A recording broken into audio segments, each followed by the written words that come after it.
살다 보면 누구나 다 멈춰버리고 싶다, 이런 순간이 오잖아요. 정말 열심히 준비했는데 일이 잘 안 풀리거나 최선을 다했는데도 결과가 영 아닐 때, 그냥 다 그만두고 싶다, 이런 생각에 빠지기 쉽죠. 오늘 이야기, 바로 이 지점에서 한번 시작해 볼까 합니다. 이 질문, 아마 한 번쯤은 스스로에게 던져보셨을 거예요. 실패의 무게 앞에서 이 질문은 너무나 무겁게 느껴지죠. 많은 분들이 이 질문 앞에서 그냥 주저앉아 버리곤 해요. 근데요, 정말 그게 끝일까요? 정도원 작가의 이 문장이 오늘 우리가 나눌 이야기의 핵심을 정확히 짚어주고 있어요. 다시 시작하는 건 끝이 아니라 우리한테 주어진 정말 소중한 특권이라는 거죠. 그런데 말이에요, 우리는 왜 이 특권을 이렇게 쉽게 포기하게 되는 걸까요? 그 이유를 지금부터 하나씩 파헤쳐 보겠습니다.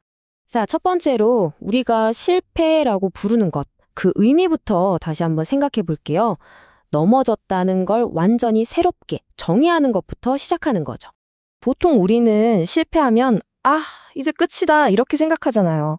근데 관점을 확 바꿔보면 실패는 다음 출발을 위한 준비가 될 수 있어요. 그리고 무엇보다 중요한 건 이거예요. 넘어졌다는 사실 자체가 내가 멈춰있던 게 아니라 앞으로 걷고 있었다는 가장 확실한 증거라는 점입니다. 실패를 딱 마주하면 우리의 시야가 굉장히 좁아져요. 마치 어두컴컴한 방에서 작은 물체 그림자가 벽 전체를 뒤덮는 것처럼요. 실패라는 사건 하나가 내 인생 전체를 실패한 것처럼 느끼게 만드는 거죠. 두려움은 실제보다 훨씬 부풀려져서 가능성보다는 불가능한 것부터 눈에 들어오게 만들어요. 실패하고 나서 찾아오는 그 침묵의 시간, 이걸 그냥 멈춰있는 시간이라고 생각하기 쉽잖아요. 하지만 그 시간은요, 겨울 땅 아래에서 봄을 준비하는 씨앗과 같아요. 겉으로는 아무 변화가 없는 것 같아도 사실 그때가 다음 도약을 위해서 가장 단단한 뿌리를 내리는 시간인 셈이죠. 보이지 않는 성장도 분명한 성장입니다. 자, 그럼 두 번째로 넘어가서 과거의 상처를 어떻게 지혜의 흔적으로 바꿀 수 있는지 한번 알아볼게요. 실패가 남긴 그 아픈 기억들, 어떻게 다뤄야 할까요? 많은 사람들이 다시 시작하려면 과거를 깨끗하게 잊어야 한다고 생각하거든요. 그런데 자료에서는 정반대의 이야기를 하고 있어요. 다시 출발한다는 건 과거를 지우는 게 아니라 오히려 그 실패와 상처를 내 일부로 인정하고 함께 앞으로 나아가는 결단이라는 거죠. 핵심은 바로 이 관점의 전환입니다. 과거의 상처를 부끄러운 낙인처럼 여기는 게 아니라 샘을 더 깊이 이해하게 된 지혜의 표시로 다시 바라보는 거예요. 그 흉터 덕분에 우리는 다음에 어디를 조심해야 할지 알고 더 단단하게 걸어나갈 수 있게 되는 거죠. 자, 그럼 이걸 어떻게 실천할 수 있을까요? 딱 세 단계만 기억하시면 됩니다. 첫째, 아픈 걸 아프다고 솔직하게 인정하는 거예요. 괜찮은 척 하지 말고요.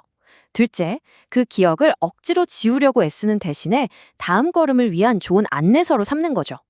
그리고 마지막으로 그 흉터를 지금의 나를 만든 나만의 특별한 이야기로 받아들이는 겁니다.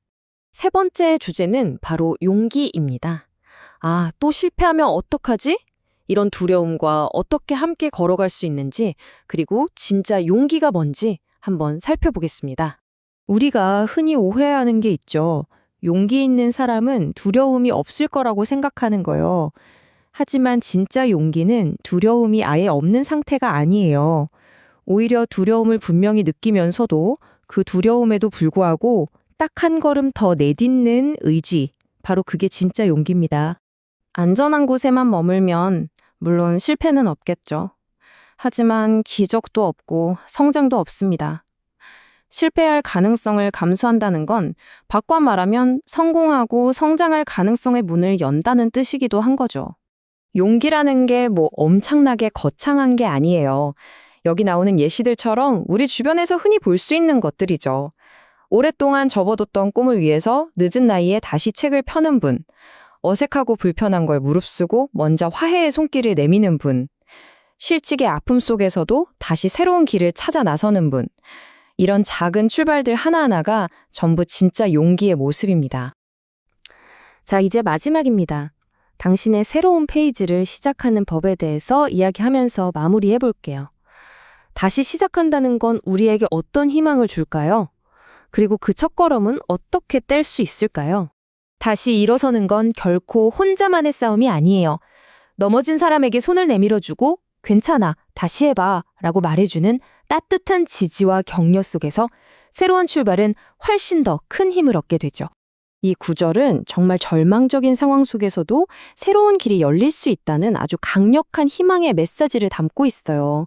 지금 내 앞이 텅 빈 광야나 메마른 사막처럼 느껴지더라도 바로 그 자리에서 새로운 길이 시작될 수 있다는 믿음을 주는 거죠. 그러니까 꼭 기억하세요. 과거에 얼마나 실패했든 지금 내가 얼마나 늦었다고 느끼든 그런 건 전혀 상관없습니다. 당신이 숨쉬고 있는 한 당신의 인생에는 언제나 펼쳐진 새 페이지가 있으니까요.